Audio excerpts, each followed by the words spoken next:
David back in November brought up that he had accepted a job with ICE. I thought that it was just a delusional thing because I'm used to him talking crazy, so to speak. So I said, yeah, sure you are, buddy. I didn't realize that he was actually working for ICE until yesterday, and I was completely shocked because I'm like, how do you keep getting into these jobs where you're around guns all the time? I asked him what was going on. He told me that I don't need to be answering questions for anybody, that all I needed to know was that it was a justified shooting and that he did do it. And he claimed that this man had tried to run him over. And I said, I don't see that in anything, and I've watched it from all angles. All I seen is how the car was going in circle after the fact. And then he's like, well, I need you to lie about my character because this is what it comes down to is my character. I don't want you talking about any of the abuse in our relationship.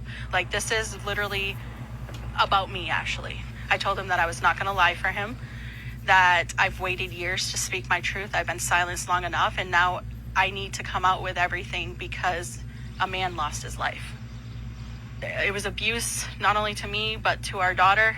And even being divorced from him, I've dealt with harassing phone calls, threats of him wanting to kill me. I believe that this man was murdered. I believe that David's mental health played a part in what happened. I think what happened was he was standing there during that operation, had a PTSD moment and hit fight or flight mode. And unfortunately, a man lost his life due to it.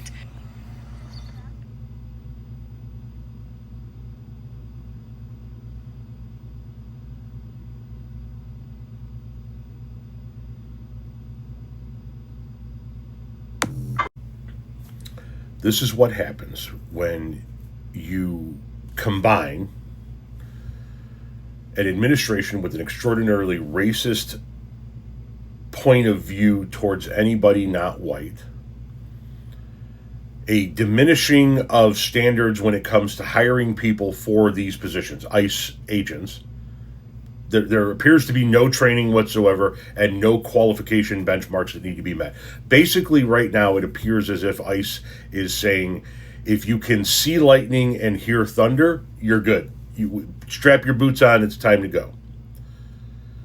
And you take the extraordinarily racist administration, a diminishing a set of qualifications and training for ICE agents, and throw in $70 billion worth of funding. This is what you get. You get people that don't know what they're doing. You get people that have extraordinarily bad tempers, abusive backgrounds that shouldn't be anywhere near a position like this. They shouldn't be a fucking mall security guard, let alone a goddamn ICE agent. This is what happens when you put people in charge that don't know what the fuck they're doing.